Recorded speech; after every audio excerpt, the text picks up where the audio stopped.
रहीम अस्सलाम वालेकुम नादरीन, आप यूट्यूब चैनल देख रहे हैं। मैं इमरान खान हूँ। नादरीन, एक तो साजिश हुई है सुहेल अफरीदी के खिलाफ। पूरी कोशिश की गई कि सुहेल अफरीदी वादी तीरा के मुतासरीन तक ना पहुंचे। उन्हें बहुत सारे थ्रेट बताए गए और बार बार उनके साथियों को भी ये कहा गया कि वहां बहुत खतरा है, सुहेल अफरीदी को वहां जाने से रोका जाए। पहले तो पूरी कोशिश की गई, बाद में ये कहा गया जी मौसम खराब है, आपको हेलीकॉप्टर भी नहीं मिल सकता और वहां पे सिक्योरिटी के भी मसाइल है और जनाब जिम्मेदारी नहीं ली जाएगी। इस किस्म के पैगाम भी पहुंचाए गए। लेकिन उसके बावजूद सुहेल अफरीदी ने कहा जी हम तो जाएंगे, और उन्होंने अपनी इंतजामिया को अलर्ट होने का कहा और फिर वो चले गए। सुहेल अफरीदी जाकर वादी तीरा के मुतासरीन से मिले, उनके मसाइल हल करने की यकीन दहानी करवाई और जितना वो मौके पर कर सकते थे उन्होंने वहां किया। अब उसके बाद प्रोपेगेंडा फैलाया जा रहा है कि जनाब बहुत सारा सिक्योरिटी और प्रोटोकॉल लेकर वो गए थे। लेकिन क्या सरफराज बुगटी कोयटा से बाहर जा सकता है? क्या सरफराज बुगटी इससे 4 गुना 6 गुना ज्यादा प्रोटोकॉल और गाड़ियां लेकर बलूचिस्तान में इस तरीके से जंगजदा इलाकों में जा सकता है? क्या इससे कम प्रोटोकॉल में मरियम नवाज पंजाब में घूम सकती है, या कच्चे के इलाके में जा सकती है, या मुराद अली शाह? तो ये भोंगियां मारना बंद करें। उसने जो करना था वो कर दिया, आपकी साजिश नाकाम हो गई। वो गया अपने लोगों के बीच में, उनके साथ जाके उसने बात की। ऑपरेशन तो वो रोक नहीं पा रहा क्योंकि ताकत के बलबूते पे बंदूक के साथ हो रहा है। तो सियासतदान के पास बंदूक तो नहीं होती, जबान होती है, कलम होता है, पार्लियामेंट होती है, अवामी ताकत होती है, अवामी आवाज होती है। वो उठाएगा जो वो कर सकता है। लेकिन उसने सरेंडर नहीं किया, वो गया और जाकर अपने लोगों के साथ खड़ा हुआ और इसका इंपैक्ट आएगा। ये एस्टेब्लिशमेंट को ये लगता है कि ये ऑपरेशंस करेंगे और पाकिस्तान तहरीक इंसाफ गैर मकबूल हो जाएगी। ऐसा नहीं है। इन ऑपरेशंस के नतीजे में अमन तो पता नहीं आएगा या नहीं आएगा। पाकिस्तान की एस्टेब्लिशमेंट पहले से ज्यादा गैर मकबूल हो जाएगी। पाकिस्तान की अवाम और एस्टेब्लिशमेंट में फासले ज्यादा बढ़ जाएंगे अगर इन्होंने अवामी सियासी जमातों और जितने भी वहां पे स्टेक होल्डर्स हैं उन सबको एतमाद में ना लिया। तो ये होगा।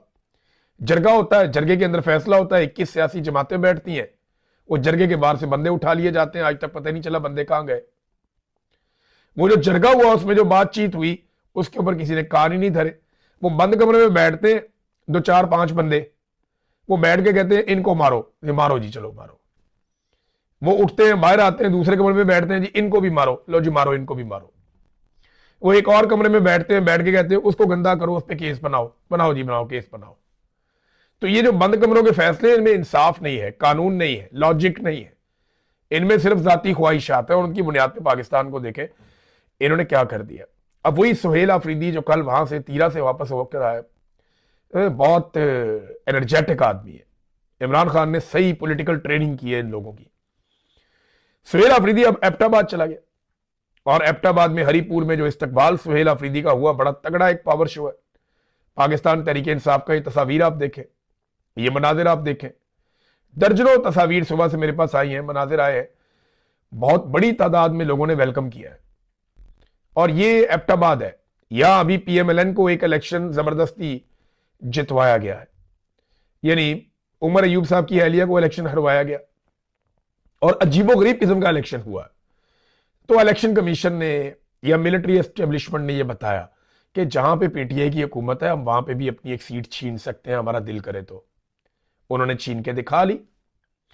तो अब वहां पे जिस किस्म की मोबिलाइजेशन, और मैं इसको मोबिलाइजेशन कहूंगा, ये जो पार्टी की जिम्मेदारी है वो अभी तक अदा नहीं हो रही। याद रखिएगा ये 2 अलग अलग चीजें हैं। स्ट्रीट मूवमेंट का इमरान खान साहब ने सुहेल अफरीदी को कहा है। सुहेल अफरीदी उसका मोमेंटम बनाने के लिए मोबिलाइजेशन कर रहे हैं, हर जगह जा रहे हैं।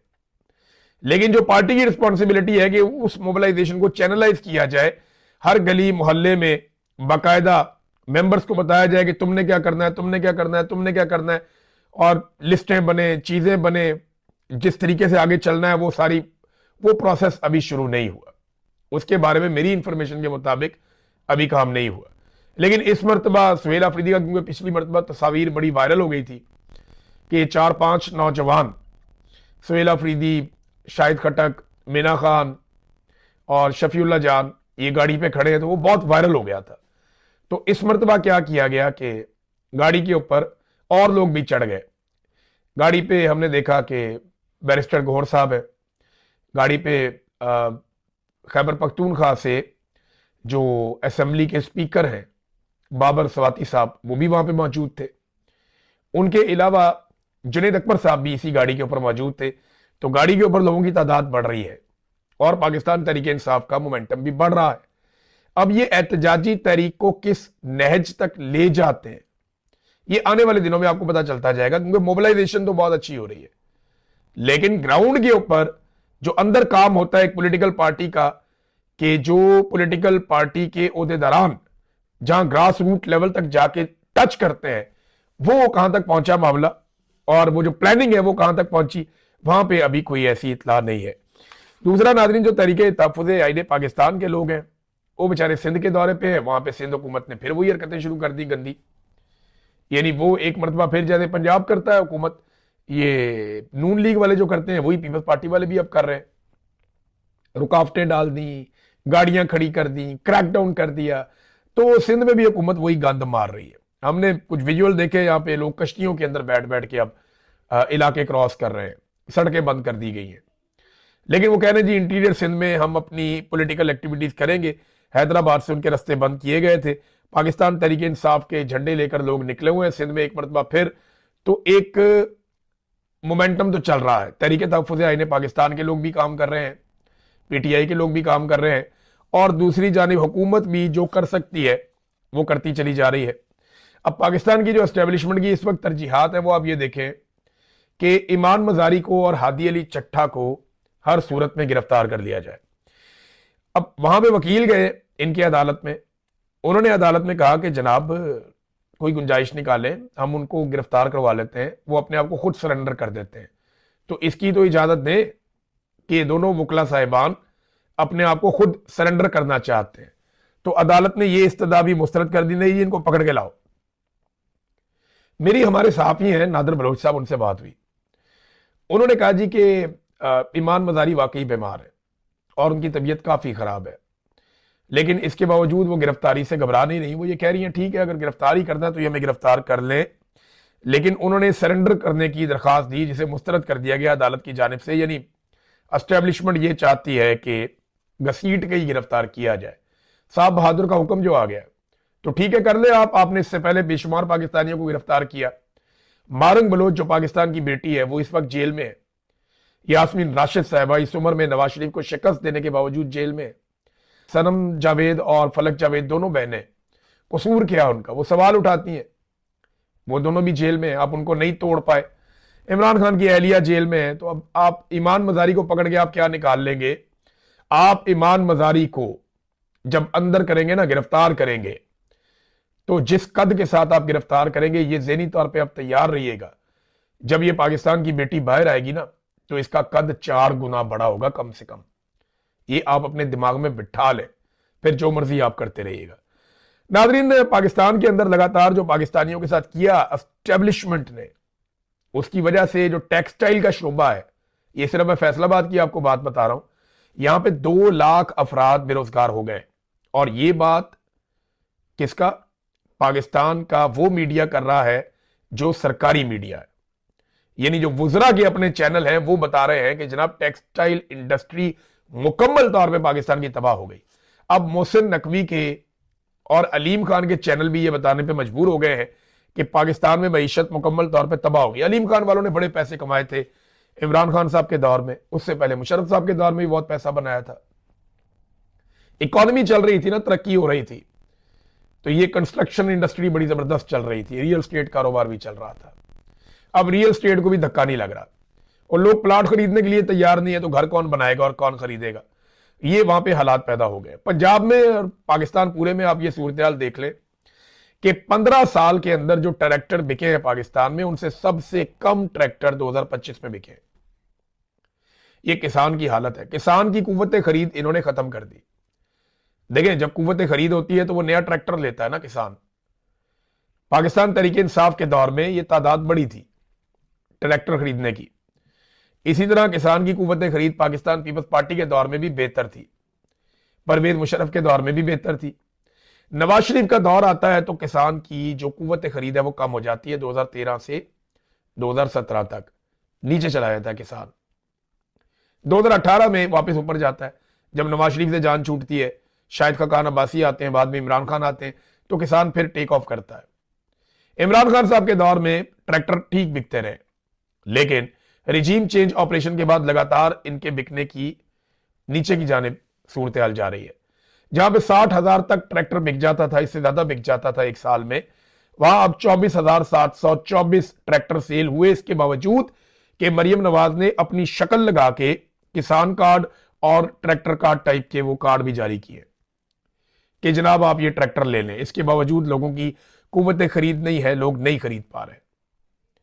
आप जरा खैबर पख्तूनख्वा के साथ मवाजना तो चेक करें, और ये मैं नहीं कह रहा, ये मवाजना इंटरनेशनल आया है, ट्रांसपेरेंसी इंटरनेशनल ने ये मवाजना किया है पाकिस्तान के सूबों में कारकर्दगी का। ट्रांसपेरेंसी इंटरनेशनल के मुताबिक ये जो 2025 गुजरा है, इस साल में सबसे कम करप्शन खैबर पख्तूनख्वा में हुई है। बलूचिस्तान में, सिंध में और पंजाब में खैबर पख्तूनख्वा की निस्बत ज्यादा करप्शन हुई है। तो सबसे कम करप्शन किसने की? खैबर पख्तूनख्वा में इमरान खान साहब की हुकूमत ने। आधा टाइम गंडापुर का था, बाकी टाइम जो है वो सुहेल अफरीदी का है। तो इन्होंने करप्शन सबसे कम की है। सबसे ज्यादा ग्रोथ कहां पे हुई, तरक्की किसने सबसे ज्यादा की? वो भी खैबर पख्तूनख्वा ने सबसे ज्यादा की है। यानी पंजाब से ज्यादा तरक्की कर रहा है, पंजाब से कम करप्शन कर रहा है, ये खैबर पख्तूनख्वा है। हालांकि खैबर पख्तूनख्वा के ऊपर तजर्बात मुसल्लत किए हुए थे, ऑपरेशन कर दो, उधर ऑपरेशन कर दो, ये रोड बंद कर दो, उसको उठा के ले आओ, इसको उठा के ले जाओ, इसके वजीर आला पे पर्चा करवा दो, इसके वजीर पे पर्चा करवा दो, एंटी करप्शन को डंडा दिया हुआ कि तुम इसके ऊपर पर्चा दो, तुम उसके ऊपर पर्चा दो। किसी को काम नहीं करने दे रहे, रोजाना धमकी लगाते हैं हुकूमत गिरा देंगे। वहां पे एक हुकूमत भी तब्दील करनी पड़ गई, एक वजीर आला भी तब्दील करना पड़ गया, काबीना दोबारा बनानी पड़ गई इनकी हरकतों की वजह से, लेकिन इसके बावजूद वो सबसे अच्छा परफॉर्म कर गया। अब एक तरफ ट्रांसपेरेंसी इंटरनेशनल की रिपोर्ट है और एक तरफ DGISPR और फील्ड मार्शल आसिम मुनीर की ख्वाहिशात है। वो जब बोलते हैं कहते जी पंजाब बहुत अच्छा काम कर रहा है, वो जब बोलते हैं कहते जी सिंध बहुत अच्छा काम कर रहा है, वो जब बोल करते हैं वो कहते हैं जनाब बलूचिस्तान की मिसाल ले लें आप, खैबर पख्तूनख्वा को हमेशा नीचा दिखाते हैं, खैबर पख्तूनख्वा के खिलाफ हमेशा घटिया बात करते हैं। पाकिस्तान की मिलिट्री एस्टेब्लिशमेंट खैबर पख्तूनख्वा को लगातार निशाना बना रही है, लेकिन इसके बावजूद आफरीन है इन पठानों पे कि इन्होंने सबसे अच्छा परफॉर्म करके दिखाया। और ये गवाही इंटरनेशनल इदारे दे रहे हैं, कोई लोकल्स ये बात नहीं कर रहे। नाजरीन, एक और पाकिस्तान में प्रॉब्लम है, ये जो हमारे नीम हकीम किस्म के लोग हैं ना, हमारी सहाफत में, दानिश्वरी में, इन्होंने भी पाकिस्तान को बहुत नुकसान पहुंचाया। मैं सुहेल वड़ाई साहब का एक वो क्लिप पढ़ रहा था, छोटा सा वो आया हुआ था टेक्स्ट। वो कहते हैं जी पाकिस्तान में तरक्की का पहिया चल रहा है और इसका एक सबूत ये है कि PIA बिक गई और जो PSL है वो बिक गई, उसकी 2 टीमें। यार हद हो गई आपकी, इंडस्ट्री बंद हो गई लेकिन PIA बिक गई, बड़ी अच्छी बात है। पाकिस्तान में किसान डूब गया लेकिन PIA बिक गई, बहुत अच्छी बात है। पाकिस्तान के अंदर आधा पाकिस्तान गुर्बत की लकीर से नीचे चला गया लेकिन PIA बिक गई, मईशत ठीक हो गई। भाई ये किस तरह के दानिश्वर हैं जो पाकिस्तान पे मुसल्लत कर दिए? ये तो बड़े लोगों के चमचे लगते हैं। यानी PIA 10 अरब में बिक गई, वो वाली PIA जिसकी सैकड़ों अरब की सिर्फ उसकी क्रेडिबिलिटी है, उसकी गुडविल है, उसके पास आलमी सतह के रूट है। एक जहाज नहीं इतने का होता जितने की इन्होंने पूरी एयरलाइन उठा के बेच दी, और वो कह रहे जी क्योंकि ये बिक गई इसलिए पाकिस्तान बहुत तरक्की कर रहा है और पाकिस्तान की मईशत का पहिया चल पड़ा है। इससे एक एतमाद पैदा होता है। और भाई पाकिस्तान की फौज ने पाकिस्तान का एक इदारा खरीद लिया, सादी बात यह है, फौजी फाउंडेशन के पास गई है PIA, सबसे ज्यादा हिस्सा उनका है। तो इस किस्म के जो दानिश्वर है ना, जिनको मईशत की अलिफ बे का भी नहीं पता, वो दानिश्वरी झाड़ रहे हैं पिछली कई दहाइयों से। इसीलिए पाकिस्तान यहां, ये बूमर्स पाकिस्तान की जान छोड़े और पाकिस्तान को नौजवानों के हवाले करें ताकि पाकिस्तान आगे बढ़े, या नई सोच को कम से कम आने दें, या कम से कम अपने दिमाग में नई सोच तो लेकर आए। वो देखे ना इमरान खान ने अपने आप को कैसा नए दौर के साथ एडजस्ट किया है, उसने नए उलूम के साथ अपने आप को एडजस्ट किया है, उसने यंग जनरेशन के साथ अपने आप को एडजस्ट किया है। ये बूमर्स हो ही नहीं पा रहे, ये मानने के लिए तैयार नहीं है। इनके मफादात जो हैं वो जुड़े हुए हैं पुरानी जोंकों के साथ, ये ना खुद को ठीक करते हैं ना उनको ठीक होने देते हैं। नाजरीन, यहां कुछ सवालात हैं, वो मैं बाद में आपके साथ रखता हूं, लेकिन DGISPR ने इस्लामिया यूनिवर्सिटी बहावलपुर का दौरा किया है। उनका इस्तकबाल किया गया इंतजामिया की जानिब से, चादर वादर पहनाई हुई है। लेकिन एक मरतबा फिर DGISPR का जो खिताब है वो भी, और सवाल और जवाब वो अभी जारी नहीं किए गए। हो सकता है वो मुस्तकबिल में जारी किए जाएं उसकी एडिटिंग करने के बाद। लेकिन DGISPR को ये करना क्यों पड़ता है? देखिए, इनसे बयानिया नहीं बन रहा। ये नौजवानों को जाके पर्सनली मिलते हैं कि अगर चलो एक यूनिवर्सिटी में 10 बच्चे भी मिल जाएं, 20 बच्चे भी हमारे बयानिए पे आ जाएं हजारों में से कम हमारा बयानिया उठाने वाले लोग तो पैदा हो जाएंगे। लेकिन ये हो नहीं रहा। देखिए, पढ़ा लिखा नौजवान आपका सौदा खरीदेगा नहीं, और जो पढ़ा लिखा नहीं है वहां तक आपका सौदा पहुंचेगा नहीं। ये है प्रॉब्लम। आप यूनिवर्सिटियों में ही जा सकते हैं, गली मोहल्लों में तो जा नहीं सकते। लोगों का रिएक्शन आपको पहले ही पता है। तो अब चंद चीजें हैं जो पाकिस्तान के पढ़े लिखे नौजवान बड़ी अच्छी तरह जानते हैं। नंबर एक, आप जितनी मर्जी उनके सामने तबलीग करें, जितना मर्जी आप जाकर उन्हें बताएं कि जनाब पाकिस्तान में इमरान खान